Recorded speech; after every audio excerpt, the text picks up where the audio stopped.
Hey guys, I'm Adam from Top Dog coming at you with a little truck chat here.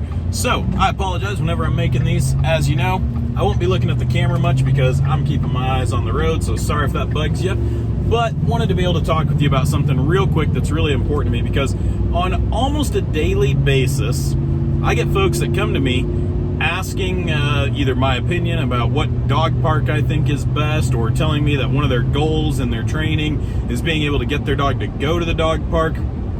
And I think they're always a little bit surprised when my answer is kind of a hard, fast, no, that's not a good idea. Because I'm a big supporter of dogs playing together and socializing together. I've got a doggy daycare. I do a lot of large group socialization with dogs.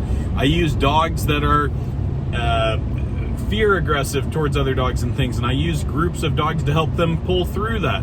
And so again, I think a lot of people are surprised when I say that a dog park's not a good idea. And the reason why it's not a good idea doesn't have anything to do with the fact that I don't think dogs should play together.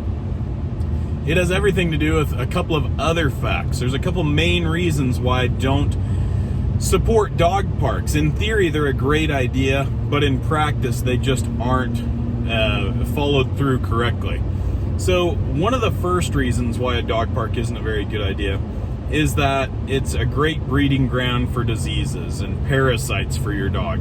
You know, there's nobody at the gate checking vaccination records and stuff. And these are public dog parks I'm talking about. There are some private dog parks where you have to show proof of vaccinations. But public dog parks, overall, I've never seen a public dog park where there's somebody at the gate checking vaccinations or things like that. So, major breeding ground for different diseases. They're not kept all that clean. I mean, for example, our play yard where dogs play gets sanitized twice a day. I've never seen someone out there sanitizing a dog park.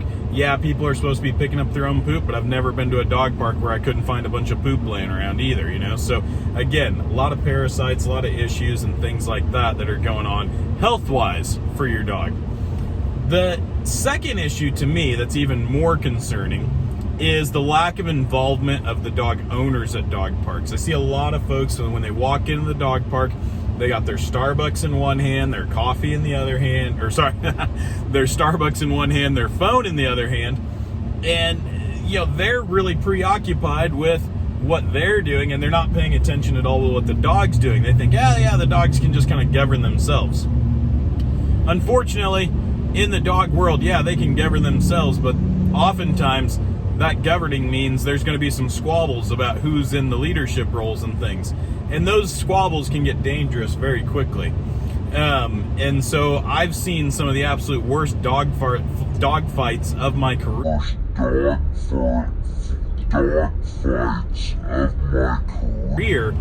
Right outside of dog parks. When I've been training on the outside of a dog park, I see something going on inside, a huge dog fight breaks out, and I have to go in and help break it up or something like that. So I do use dog parks, if you just caught that, I do use dog parks where I train on the outside of the dog parks and use what's going on the inside as a distraction for the dog that I'm training. So again, I don't ever go inside dog parks anymore unless, unfortunately, it's for me to go help break up a fight or something like that. So the third thing that I think is a major cause for concern for me when it comes to dog parks is the fact that I've heard far too many people show up at a dog park and they say that they're there because their dog needs some socialization, they want to socialize their dog, when really their dog needs some severe behavioral modification training. They show up with a very aggressive dog and say, oh yeah, I'm going to let my dog play with some other dogs and that'll help fix this. And that's not what the dog needs. The dog needs a lot more, like I said, severe behavioral modification and rehabilitation because they're full-blown aggressive. And this scares the heck out of me because somebody can bring a dog in there that's, you know, major predator mode and goes after a smaller dog or a dog that's extremely dominant and decides to go after any dog that tries to come up to him or something like that. And again, you can see some really severe fights. Again, no one's at the door checking to see what your dog's temperament is or anything like that. So that's really a scary thing for me, that anybody can show up with any dog and the average person might not have the know-how to be able to say, yeah, my dog is just too aggressive for this situation. And so I've seen a lot of injuries happen from that as well. So again, in theory, dog parks, yeah, they're a fun idea, but you want to stick with something where socialization is very controlled. Many dog parks just turn into a mosh pit where behavior isn't put in check at all. So for example, when we get 10, 12, 13 dogs playing at our facility, everything is kept in check by the humans. Me and my staff are there to control the energy of the group, to make sure that the dogs are playing appropriately, to match dogs to the right group for playtime. Not just sticking every dog together because they're there. We match dogs according to their size and their temperament and things like that. So again, just as a quick little recap, breeding ground for diseases. People are letting dogs run the show. They're not stepping in, and they're just more focused on their phone and stuff like that. People showing up with dogs that they think just need socialization when really they need major behavioral modification.